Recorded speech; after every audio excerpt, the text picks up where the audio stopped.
Assalamu alaikum Şeyh dedi. Ve aleykümselam rahmetullahi ve berekatuhu.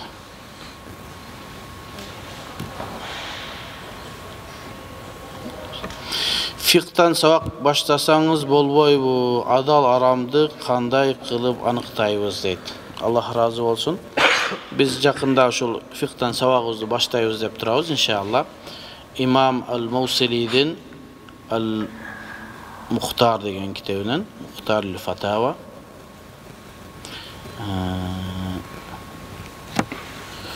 Tetistin mаңдайындағы meçitte, ошол жерде баштаган атабыз иншалла. Ага чейин biraz адамдарга кабар жетсин, ушундай сабак болуп атат деп ушу Сахih Бухаридан баштап атабыз. Анан ушул birazdan кийин Кудайым буйруса, фихтан сабак беребиз. Дуа кылып туруңуздар иншалла.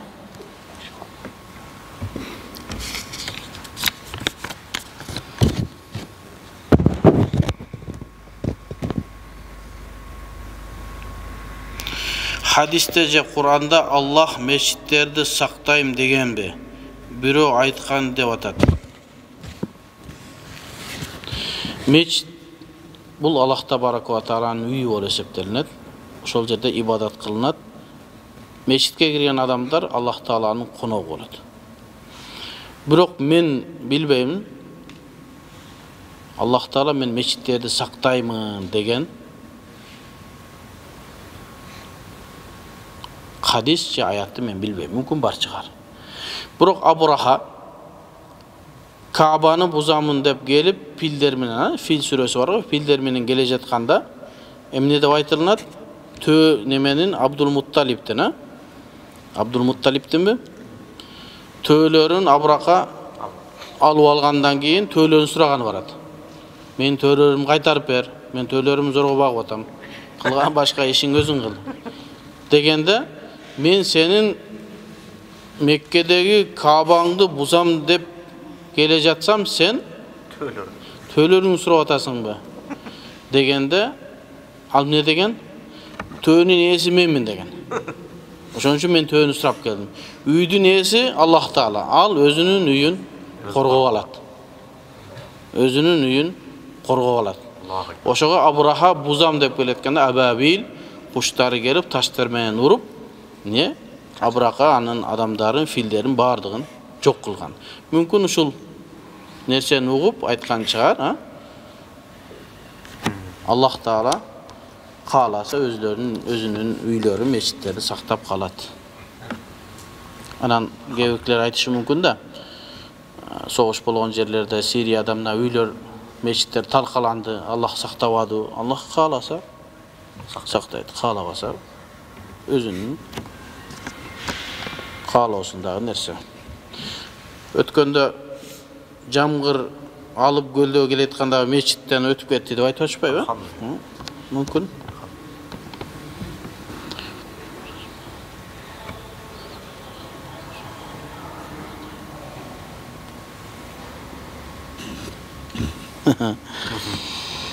Fiqhul Akbar İmam Abu Hanife rahmatullah aleyhinin Fiqhul Akbar degen kitabının sanadında daif degen sözler var. Şul tuğrabı dedi. Şunday sözler var. Fiqhul Akbar'dı. Mansubun li İmam Abi Hanife. İmam Abu Hanife nisbat bolunat. Birok sanadında biraz problema var dedi. Biz aytып atabız. Başka birölörü menen akida maselesinde talaşıp kalganımızda Fiqhul Akbar'dı көтөрүп чыкпайбыз. Себеби көтөрүп чыксак, биздин маңдайыбыздагы Б класстын балдары эмне дейт? Бул китептин Абу Ханифага нисбаты туура эмес. Мунун ичиндегилерге мен ынанбайм дейт. Ошон үчүн биз өзүбүз табаррук үчүн Абу Ханифанын китебин окуйбуз. Себеби кылымдан бери окулуп келатат. Бирок мунакашага, талаш тартышка Fiqhul Akbar'ды көтөрүп чыкпайбыз. Себеби уят болуп калбайлыгы. Себеби чындыгында санадында кичине проблема бар. Ал эми биз ошондой акыйда маселесинде сүйлөшөбүз. Акыйда ахлүс-сүнна эмне десе, Имам Тахауидин акыйдасын алып чыгабыз. Мына Имам Тахауидин акыйдасы башында Имам Тахауи бул акыйда Abu Hanifa'nın, Abu Yusuf'tun, Muhammed bin Hasan Şeybani'nin akidası. Ben oşonu bu yere yazıp atam deydi. Sen Abu Hanifa'nın akidasını bilgin gelse buna akidat tahaviye. Oşon üçün biz ne deyiz? Şonday talaş tartış bolup turgan bolsa, akidat tahawiyani alып чыгабыз. Özünçe Fiqhul Akbar'da jana başka 5 kitapты İmam Abu Hanifa'nın kitabını tabarruk üçün okuy berебиz. Tabarruk üçün okuy berебиz. Abdullah ibn Ahmad Sunna degen kitabında İmam Azam'dı jamandagan bu emne sebep bolgon deydi. Abdullah ibn Ahmad ibn Hanbal'dın balası. O Sunna degen kitabında atayın bab açıp Abu Hanifa boyunca gevir malumatlarda aytkan. Abu Hanifa toba kılıngan, kufurda mınça jolu, Abu Hanifa anday olgon, Abu Hanifa mınday olgon, Abu Hanifa boyunca oşun aytkan sözleri aytkım gelbeydi men. Birok al kitapta oşol apkelingen asarlar, apkelingen malumatlardın bardığı jalgan. Sanatlarında, jana sanjıraсын karaganыбызda jalgançılar, kezzaplar, jana duafa, daifler var. Oşon üçün anı adamlar жооп берип, колун жууп койгон ал маселеге. Abu Hanifa boyunca aytылган сөздөрдүн баарына жооп берилген. Бирок эми ошол китеп Abdullah ibn Ahmad'ın Sunna kitabı азыр базарларда сатылат. Ошону окуган адам Abu Hanifa жөнүндө жаман айтылган сөздөрдү окуйт. Бирок biraz ылдыйраак түссө, сызыктын астында айтып коет. Мавду, мункар, даиф деп жазып койгон. Demek Abdullah ibn Ahmad'ın Abu Hanifa boyunca kanday mamle ekeni bilbeyiz, bирок ушундай маалымат тап келген китепке. Biz a kitepte alıp kelgen malumattardын бардыгына жооп берилген, алымдар жооп берген. İmam Kavsari жана башка алымдар жооп берген. Азыр ошол сөздөрдү алып келип Abu Hanifa мындай экен деп акылсыз гана адам айта алат. Бардыгына жооп берилген.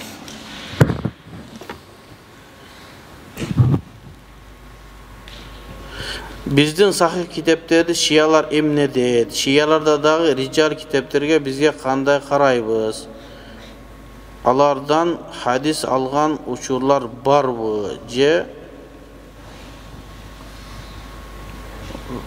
Rovi Şia bolsa deydi. Bizdin sahih kitaplarda moyundabайт Şialar. Sahih Bukhari'de, sahih Muslim'lerde moyundabайт. Bul kitaplar jalgan kitaplar deydi. İmam Bukhari jalgançı deydi. Bирок бул китептер бизде Ахлу Сунна вал Жамаада этибарга алынган эң жогорку китеп. Ал эми шиялардын өзлөрүнүн хадис китептери бар, өзлөрүнүн илми рижалдары бар. Алар биз этибарга албайбыз. Ал жердеги биз жалганчы, даиф, алсыз деген ровилерди алар мактап өзлөрүнүн китептерине чыгарат. Ошон үчүн биз алардын китептерин муктаждыгыбыз жок. Özümüzün kitaplarımızdaki aytılıngan hadisler, jana ilmi rical boyunca yazılan kitaplar bizge yetişti. Emi Şialardan rivayet kılıngan hadisler barбы deydi. Şialar ikiye bölünedi. Şialar oşol o bolku salaftardın mezgilindeki Şialar, anan azırkı Şialar. Murdağı Şialar akida babına, başka meselelerge girgen emes. Bolgonu Ali radıyallahu anhunu Osman'dan akıllırak halifaga degen gana adamlar İmam Ali'nin neleri olgun? Şialar olgun. Giyin gelip Şia özünçe din bolup ketdi. İslam çegarasından çıkıp ketdi. Özlerinin Kur'an'ı var. Özlerinin savak fiqhtar, özlerinin tafsirleri var. Biz yazgan tafsirlerde bizdin kitaplarımızı etibarga alışmaydı. Oşun üçün Şia Ahlü Sunna'nın çegarasından çıkıp ketken. Ahlü Sunna mı? İslam'ın çegarasından çıkıp ketken. Alarda bir kança toptorga bölünöt. Gevürkiler Ali'nin Kuday degenler var. Gevürkiler başkaça bir kança topqa bölünüşöt. Biz Şialardın akidasını okuğanға mutakassis atayın hadis bolboğonduktan alardın kitaplarını okuğan jokpuz. Biz bilebиз жалпысынан İslam'dan çıkkan. Emi hadis rivayet kılganda Şialar barбы deseniz bar. Sika sözdөрү этибарга алынган шиялар бар. Алар жана оболку шиялар. Muhabbat. Эми ilm jarh va ta'dil kitaplarında eğer biri şiyalıkka tuhmat kılınsa, şiyalıkka ayıptalıngan bolsa, ol şol şiyalığına davat kılbagan şartı menen kabul kılabız. Özü şiya, birok özünün şiyalığına davat kılıp çakırbayt, birok hadis rivayet kılat. Oşoğu bizim kitaplarımızda oşol uttuhima bi şia kana rafidiyan deb aytılat, birok egerde oşolar özünün şiyalığına çakırbasa, sika bolsa, jalgancı bolbosa kabul kılınat. Hazır.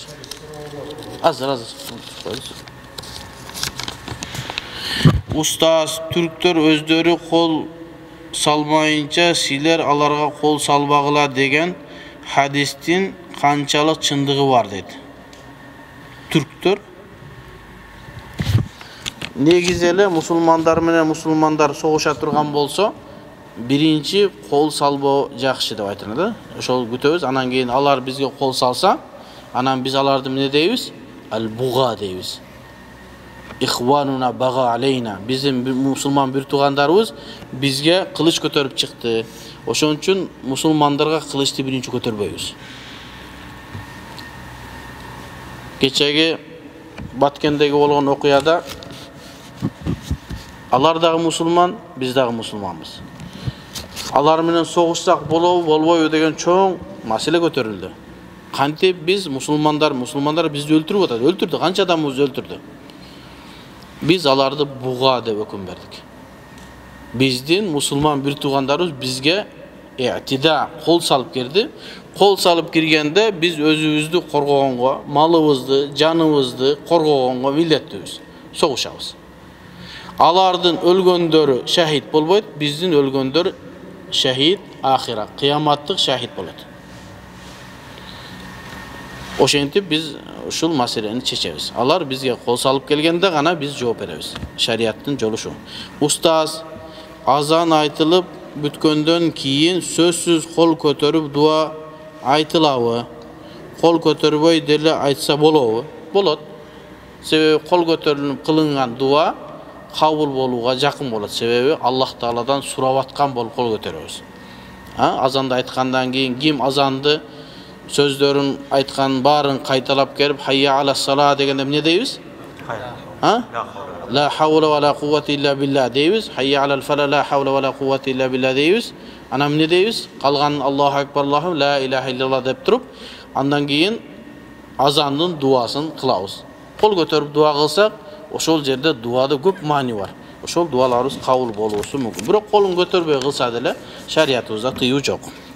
Намаз окуп жатканда, сажда кылганда эки бут биригеби? Бул фикый маселе. Ошол саждага барганда бут көтөрүлүп кетсе, намаз бузулабы, бузулбайбы деген маселе бар. Бул маселени мен адамдардын арасында бир неме кылбай коеюн. Эгерде ушуну билем деген адам болсо, өзү келсе, өзүнө жооп беребиз иншалла. Бул боюнча фикh сабактарын атайын айтабыз иншалла. Азыр бул жерде мен айтып койсом, кээ-бирлер түшүнбөй калып, анда биздин китептерде мындай деген андай, анан биздин жамаат мындай деген сөз чыкпасын. Ошон үчүн бутту көтөрбөй окуу, саждага барган бутту көтөрбөй, бул не иттифак. Бардык аалымдар ушундай болуш керек. Ошондой кылып окуп тура бер, көтөрбөй, анан кийин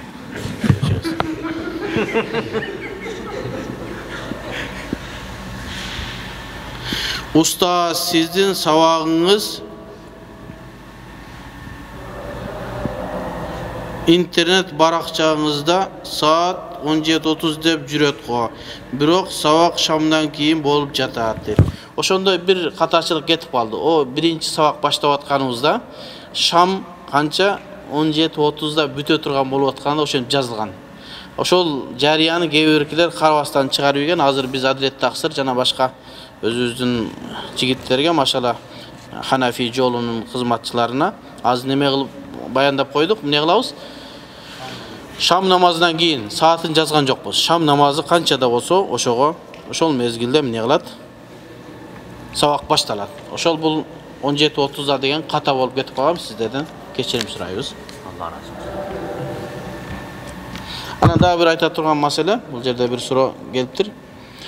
Akidadan sabak baştabaysızbı depçi. Akidadan azırınça sabak başlanga bizdin wagtыбыз jok bolup atat. Себеби Исламский университетте sabak берип атабыз.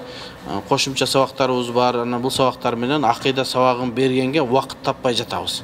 İnşallah bir vakit табылып калса, акидадан дагы sabak баштайбыз. Акида боюнча биздин Матуридия, Аш'ария акидалардын бардыгында бизде эмне ижазаларыбыз бар, шейхтардан окуганбыз.